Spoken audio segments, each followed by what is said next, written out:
আসসালামু আলাইকুম ওয়া রাহমাতুল্লাহ। প্রিয় দর্শক, মাগরিবের পর এই নিয়মে আয়াতুল কুরসি পাঠ করলে আল্লাহ তাআলা সাথে সাথে আপনার সঙ্গে কিছু অবাক করা কাহিনী ঘটাবেন, যেগুলো দেখার জন্য আপনি মোটেও প্রস্তুত ছিলেন না। প্রিয় দর্শক, তখন আপনি নিজেই নিজেকে বলতে বাধ্য হবেন, এগুলো কিভাবে আমার সাথে ঘটলো? আমি তো এগুলো দেখার জন্য মোটেও প্রস্তুত ছিলাম না, কিভাবে সম্ভব এগুলো? হ্যাঁ প্রিয় দর্শক, এমনই কয়েকটি আশ্চর্যজনক ঘটনা আপনার সাথে ঘটাবেন ইনশাআল্লাহ।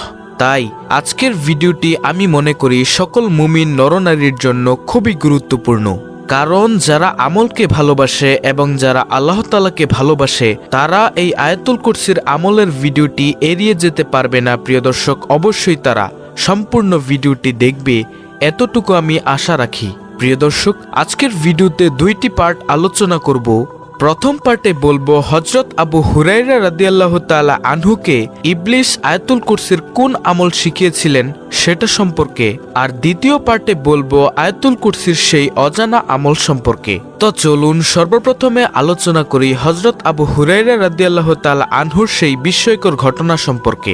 নবীর সাহাবী আবু হুরায়রা রাদিয়াল্লাহু তাআলা আনহু একদিন দেখতে পেলেন এক ব্যক্তি সদকার মাল চুরি করছে। তখন তিনি ওই ব্যক্তির হাত ধরলেন এবং বললেন, আমি তোমাকে আল্লাহর রাসূল সাল্লাল্লাহু আলাইহি ওয়াসাল্লামের কাছে নিয়ে যাব। তখন সেই চোর বলল এবং সে কেঁদে দিয়ে বলল, আমি খুব অভাবী। এভাবে বিনয় করতে লাগলো, অনুনয় বিনয় করতে লাগলো। আবু হুরায়রা রাদিয়াল্লাহু তাআলা আনহুর অনেক মায়া ছিল, তিনি সেই চোরকে ছেড়ে দিলেন। পরের দিন সকালে রাসূল সাল্লাল্লাহু আলাইহি ওয়াসাল্লামের কাছে তিনি গেলেন। যাওয়ার পর রাসূল সাল্লাল্লাহু আলাইহি ওয়াসাল্লাম তাকে জিজ্ঞাসা করলেন, শুনলাম তুমি নাকি গতরাতে একজন চোরকে ধরেছ, সে কোথায়? সেই অপরাধীকে কি করেছ? আবু হুরায়রা রাদিয়াল্লাহু তাআলা আনহু বললেন, আমি তাকে ধরেছিলাম, তারপর সে আমার কাছে অভাব দেখালো। সে বলল তার কাছে কিছু নেই, তাই সে চুরি করেছে। তখন রাসূল সাল্লাল্লাহু আলাইহি ওয়াসাল্লাম বললেন, সে যে বলেছে তারপর যে তুমি তাকে ছেড়ে দিয়েছ, শোনো আবু হুরায়রা, সে তোমাকে মিথ্যা বলেছে। দেখবে সে আবার আজকে রাতে আসবে। পরের দিন আবু হুরায়রা রাদিয়াল্লাহু তাআলা আনহু বসে রইলেন, সদকার মাল পাহারা দিচ্ছেন। এমন অবস্থায় আবার সেই চোর আসলো। এবার আবু হুরায়রা রাদিয়াল্লাহু তাআলা আনহু আবার সেই চোরকে ধরে বললেন, এবার অবশ্যই আমি তোমাকে আল্লাহর রাসূল সাল্লাল্লাহু আলাইহি ওয়াসাল্লামের কাছে নিয়ে যাব। এবারও সেই চোর বলেন সে খুব অভাবী আর তার অনেক প্রয়োজন। তিনি শপথ করেন যে আর আসবেন না। তাই আবু হুরায়রা রাদিয়াল্লাহু তাআলা আনহু তাকে ছেড়ে দেন। পরের দিন আবারও রাসূল সাল্লাল্লাহু আলাইহি ওয়াসাল্লাম তাকে জিজ্ঞাসা করেন, তিনি একই জবাব দেন, অর্থাৎ তিনি বলেন তিনি তাকে ছেড়ে দিয়েছেন। তখন রাসূল সাল্লাল্লাহু আলাইহি ওয়াসাল্লাম বলেন, আসলেই সে তোমাকে মিথ্যা বলছে, সে মিথ্যাবাদী, সে দেখবে আজকে রাতে আবার আসবে। আবার পরের দিন আবু হুরায়রা রাদিয়াল্লাহু তাআলা আনহু অত্যন্ত মনে রাগ নিয়ে, কি আবার আসবে একথা বলে তিনি চুপ করে বসে রইলেন। এমন সময় দেখলেন সেই চোর আবার টিপ টিপ করে হেঁটে আসছে।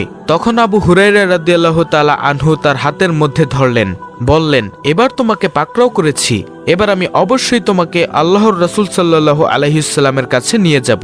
চোর যখন দেখলো এবার তাকে সত্যিই রাসূল সাল্লাল্লাহু আলাইহি ওয়াসাল্লামের কাছে নিয়ে যাওয়া হবে, তখন এই অবস্থা দেখে বলল, আমাকে মাফ করো, আমি তোমাকে এমন কিছু আমল দিব যার মাধ্যমে আল্লাহ তোমাকে কল্যাণ দান করবেন। হযরত আবু হুরায়রা রাদিয়াল্লাহু তাআলা আনহু সে আমল জানতে চাইলে চোর বলেন, যখন ঘুমাতে যাবে তখন আয়াতুল কুরসি পড়ে ঘুমাবে, তাহলে আল্লাহ তোমার জন্য একজন পাহারাদার নিযুক্ত করবেন, যে তোমার সঙ্গে থাকবে, আর কোনো শয়তান সকাল পর্যন্ত তোমার কাছে আসতে পারবে না। এটি শুনে আবু হুরায়রা রাদিয়াল্লাহু তাআলা আনহু তাকে ছেড়ে দিলেন। পরদিন রাসূল সাল্লাল্লাহু আলাইহি ওয়াসাল্লাম আবার অপরাধীর কথা জানতে চাইলে তিনি আগের রাতের কথা বলেন। তখন রাসূল সাল্লাল্লাহু আলাইহি ওয়াসাল্লাম বললেন, যদিও সে চরম মিথ্যাবাদী কিন্তু সে সত্য বলেছে। রাসূল সাল্লাল্লাহু আলাইহি ওয়াসাল্লাম আবু হুরায়রাকে বললেন, তুমি কি জানো সে কে? আবু হুরায়রা রাদিয়াল্লাহু তাআলা আনহু বললেন, না। রাসূল সাল্লাল্লাহু আলাইহি ওয়াসাল্লাম বললেন, হে আবু হুরায়রা, সে হচ্ছে ইবলিস, অর্থাৎ শয়তান। এই শয়তান তোমাকে এই আমল শিক্ষা দিয়েছে যে যখন তুমি ঘুমাতে যাবে, অর্থাৎ সারা দুনিয়ার মানুষই, সারা দুনিয়ার প্রত্যেকটি মুমিনের জন্য এই আমলটি করা অবশ্যই কর্তব্য।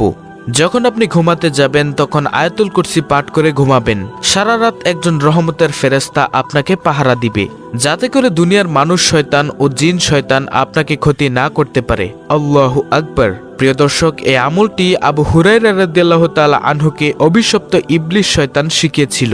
নবী সাল্লাল্লাহু আলাইহি ওয়াসাল্লাম অন্য হাদিসের মধ্যে বলেন, যে ব্যক্তি আয়াতুল কুরসি প্রত্যেক ফরজ সালাতের পর পাঠ করবে সে ব্যক্তি জান্নাতে প্রবেশ করবে। একমাত্র জান্নাতে যেতে পারবে না কারণ সে মৃত্যুবরণ করেনি এখনো, অর্থাৎ মৃত্যু ছাড়া আর কোনো বাধা থাকবে না তার জান্নাতে যাওয়ার। সে মৃত্যুবরণ করবে এবং সাথে সাথেই জান্নাতে চলে যাবে। সুবহানাল্লাহ। প্রিয় দর্শক, কোনো ব্যক্তি যদি বাড়ির মধ্যে আয়াতুল কুরসি পড়ে ফু দিয়ে দেয়, সে বাড়িতে আল্লাহ তাআলার রহমতের ফেরেশতা পাহারা দিবে। দুনিয়ার কোনো মানুষ শয়তান অথবা জিন শয়তান সেই বাড়ির মধ্যে কখনোই ক্ষতি করতে পারবে না। আবার আপনি কোথাও রওনা দিয়েছেন, এমত অবস্থায় যদি আয়াতুল কুরসি পড়ে আপনার সারা শরীরটা মাসেও করে দেন, তাহলে আল্লাহ তাআলা আপনাকে সকল ধরনের বিপদ আপদ বালা মুসিবত থেকে হেফাজত করবেন ইনশাআল্লাহ। আর আল্লাহ তাআলা যে বান্দা ও বান্দিকে হেফাজত করেন, সেই বান্দা বান্দিকে দুনিয়ার কোনো মানুষ, কোনো দুষ্ট জিনও ক্ষতি করতে পারবে না। তার দায়িত্ব একমাত্র আল্লাহ রাব্বুল আলামিনের কাছে থাকে।